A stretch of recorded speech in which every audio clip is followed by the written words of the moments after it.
Buddhism, The Path to Enlightenment, by Eric Chamchoum. Welcome, dear viewers. Buddhism offers a path not based on belief, but on understanding. Rather than asking us to accept doctrines, it invites us to observe the mind, the nature of suffering, and the causes that shape our experience of life. Rooted in the teachings of Siddhartha Gautama, Buddhism presents a message that is both simple and profound. Suffering exists, it has causes, it can end, and there is a path leading beyond it. In this reflection, we explore Buddhism as a path to enlightenment, a journey of awareness, compassion, and inner freedom that remains deeply relevant across cultures and centuries. Born as Siddhartha Gautama, the son of King Suddhodana, ruler of the Shakya clan in the 5th century BCE, he was raised as a prince in northern India, surrounded by comfort and privilege. Despite this, he became deeply troubled by the realities of human existence, suffering, aging, illness, and death. Moved by these experiences, he left his royal life behind and embarked on a spiritual quest to understand the causes of suffering and how it might be overcome. He studied with the teachers of his time and practiced severe asceticism, yet discovered that neither luxury nor extreme self-denial led to lasting insight. Eventually, through deep meditation beneath the Bodhi tree, he attained awakening and became known as the Buddha, meaning the Enlightened One. From this realization emerged a clear understanding of the nature of suffering and a practical path leading beyond it. The Buddha then spent the remainder of his life teaching this path, offering guidance based on experience, reflection, and awareness, teachings that would later become known as Buddhism. At the heart of the Buddha's teaching lies a simple but profound observation. Human life is marked by suffering. This suffering is not limited to physical pain or hardship, but includes dissatisfaction, anxiety, restlessness, and the unease that arises even in moments of pleasure.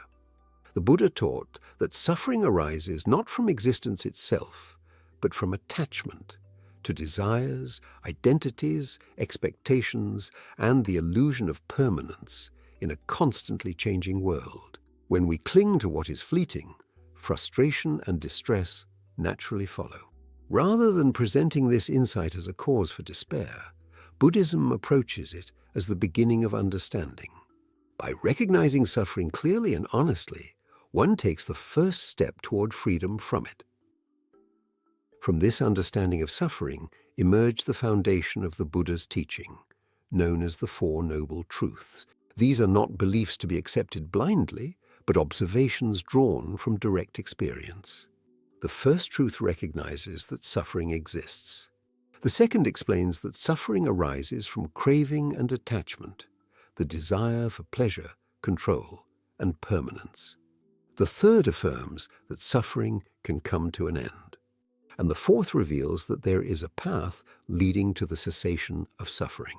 Together, these truths form a practical framework to see clearly, to understand the causes of distress, and to realize that freedom is possible through awareness and insight. The path indicated by the Buddha is known as the Eightfold Path. Rather than a sequence of steps, it is a way of living that develops wisdom, ethical conduct, and mental discipline together. This path includes right understanding and right intention, which shape how one perceives and responds to the world. It also involves right speech, right action, and right livelihood, guiding how one lives in relation to others. Finally, it cultivates right effort, right mindfulness, and right concentration, training the mind toward clarity and stability. Through consistent practice of this path, individuals gradually reduce suffering, cultivate compassion, and move toward enlightenment. As understanding deepens, Buddhism places great emphasis on compassion and non-attachment. Compassion arises from recognizing that all beings experience suffering and seek relief from it. It is not based on obligation, but on insight into our shared condition. Non-attachment does not mean withdrawing from life or rejecting relationships.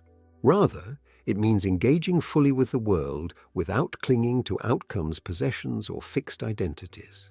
By letting go of excessive desire and aversion, the mind becomes more balanced and free.